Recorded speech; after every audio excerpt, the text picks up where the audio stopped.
18 अक्टूबर 2006 वो दिन था जब माइक्रोसॉफ्ट ने गूगल को ऑलमोस्ट बर्बाद कर दिया था।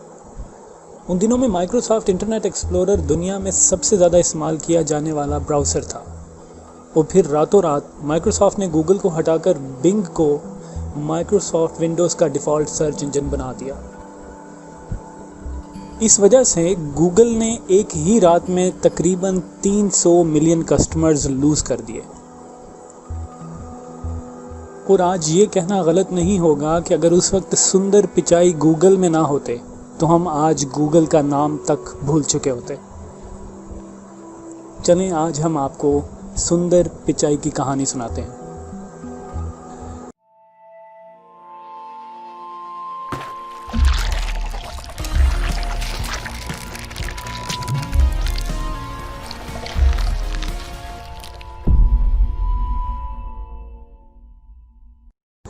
सुंदर पिचाई का ताल्लुक इंडिया के एक लोअर मिडिल क्लास घराने से था।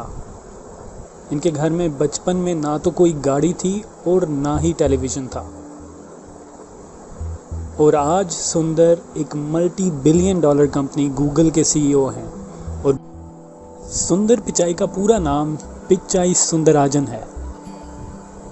ये 1972 में तमिलनाडु के एक शहर में पैदा हुए। इनके वालिद का नाम रघुनाथा पिचाई था और वो एक जीसी नामी कंपनी में इलेक्ट्रिकल इंजीनियर थे। और इनकी माँ का नाम लक्ष्मी है।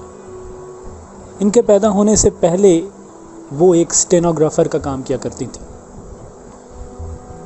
जब सुंदर छोटे थे तो उस वक्त इनकी फैमिली की फाइनेंशियल कंडीशन का ये हाल हुआ करता था कि उनके वालिद को एक मोटरसाइकिल ख़रीदने में 3 साल तक सेविंग करना पड़ी थी। सुंदर पिचाई बचपन से ही तालीम में खासे तेज़ और ज़हीन थे और इन्होंने आईआईटी खड़गपुर से मेटलर्जिकल साइंस की डिग्री में इंजीनियरिंग की। इंजीनियरिंग की तालीम हासिल करने के फ़ौरन बाद इन्हें स्टैनफोर्ड यूनिवर्सिटी से स्कॉलरशिप मिल गया और मटेरियल साइंस और सेमीकंडक्टर्स में एमएस करने के लिए वो स्टैनफोर्ड यूएसए चले गए। आपको ये भी बताते चलें कि उस ज़माने में इनकी यूएस की फ़्लाइट की टिकट का इतना ख़र्चा था जितना इनके वालिद की 1 साल की सैलरी थी। और फिर भी इनके वालिद ने इनको सपोर्ट किया और वो यूएस पहुंच गए। उस वक्त इनका प्लान था कि ये सबसे पहले एमएस को मुकम्मल करेंगे और उसके बाद पीएचडी में दाखिला शुरू करके आगे पढ़ना शुरू कर देंगे। और एमएस की तालीम के बाद इन्होंने ये आइडिया ड्रॉप कर दिया।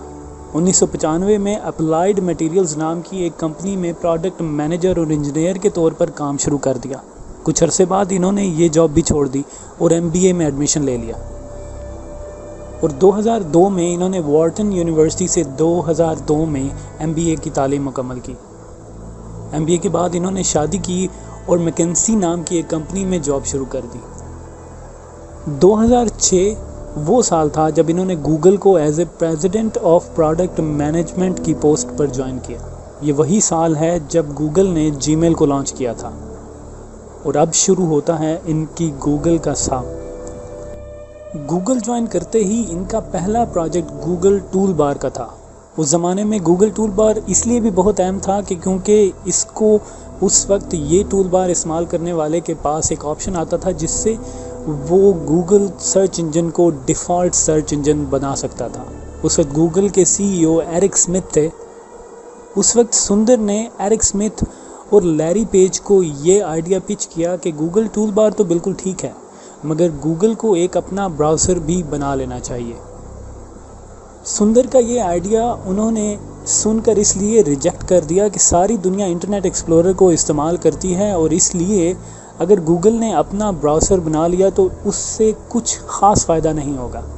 इसलिए फ़िलहाल गूगल टूल बार ही ज़रूरी है। इसके जवाब में पिचाई ने कहा कि एक दिन माइक्रोसॉफ्ट अपना सर्च इंजन बना लेगा और उससे पहले हमें चाहिए कि हम अपना ब्राउज़र बना लें।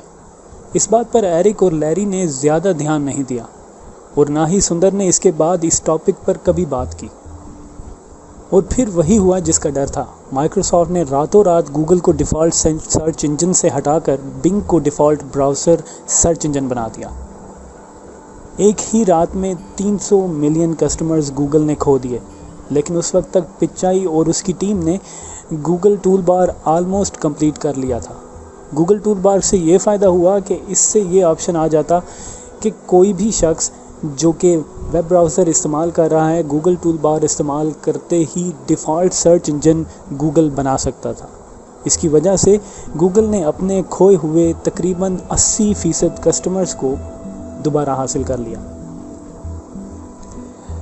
इस सब के बाद सुंदर की अहमियत गूगल में बढ़ गई और एरिक और लैरी पेज को सुंदर के प्रपोज़ल पर सोचना ही पड़ा। सुंदर को इस वक्त एक विजनरी प्रोडक्ट मैनेजर के तौर पर माना जाने लगा था। उसके बाद गूगल क्रोम पर काम शुरू हुआ और 2008 में सुंदर पिचाई और इनकी टीम ने गूगल क्रोम को लॉन्च कर दिया। ये एक बहुत बड़ी कामयाबी थी, क्योंकि कुछ वक्त के बाद गूगल क्रोम दुनिया में सबसे ज़्यादा इस्तेमाल किया जाने वाला वेब ब्राउज़र। इस काम से सुंदर को बहुत ज़्यादा सपोर्ट मिली और इसी साल इनको वाइस प्रेसिडेंट प्रोडक्ट डेवलपमेंट की पोस्ट पर प्रमोट कर दिया गया। अब सुंदर हर प्रोडक्ट लॉन्च के वक्त स्टेज पर नज़र आते थे। 2012 में इनको senior vice president of Chrome and apps की पोस्ट पर प्रमोट कर दिया गया और उसके बाद इनको एंड्रॉयड के प्रोजेक्ट को लीड करने की जिम्मेदारी भी सौंप दी गई। यहाँ इन्होंने एंड्रॉयड 1 पर काम शुरू किया और 5 बिलियन लोगों तक इस प्रोडक्ट को पहुँचाया। 2014 में सुंदर को हेड ऑफ प्रोडक्ट की पोस्ट दे दी गई। इस टाइम पर उन्हें दुनिया की हर दूसरी कंपनी से ऑफ़र्स आने लगी थी। इनको ट्विटर से भी हेड ऑफ प्रोडक्ट्स की पोस्ट की ऑफ़र हुई और आप ये जानकर हैरान होंगे कि इनको माइक्रोसॉफ्ट से भी सीईओ की पोस्ट की ऑफ़र हुई और बाद में ट्विटर ने भी इनको सीईओ की पोस्ट ऑफ़र की, पर इन्होंने गूगल के साथ अपनी लॉयल्टी को नहीं छोड़ा। इनकी इस लॉयल्टी को देखते ही 2015 में इनको गूगल का सीईओ बना दिया गया। बहुत से लोग ये कहते हैं कि सुंदर पिचाई लैरी पेज और एरिक स्मिथ से ज़्यादा बेहतर सीईओ हैं। इनको दुनिया का सबसे कामयाब सीईओ भी बताया गया है और शायद इस वजह से इनको अल्फ़ाबेट का सीईओ भी बना दिया गया। इस वक्त सुंदर पिचाई दुनिया के सबसे ज़्यादा इन्फ्लुएंशियल लोगों में से एक हैं और वक्त ही बताएगा कि आगे वो गूगल की प्लेटफॉर्म से क्या क्या इंट्रोड्यूस करने वाले हैं। ये कहानी उन लोगों के लिए बहुत ज़रूरी है जो ये जानना चाहते हैं कि क्या लोअर मिडिल क्लास से ताल्लुक़ रखने वाले लोग तरक्की हासिल कर सकते हैं। तो सुंदर पिचाई की मिसाल हम सबके सामने है। अगर ऐसी ही इंटरेस्टिंग कहानियों को अगर मज़ीद सुनना चाहते हैं तो हमारे चैनल को ज़रूर सब्सक्राइब कर दीजिए। कहानी गो को हमेशा अपने सब्सक्राइबर से प्यार रहता है। अल्लाह हाफ़िज़।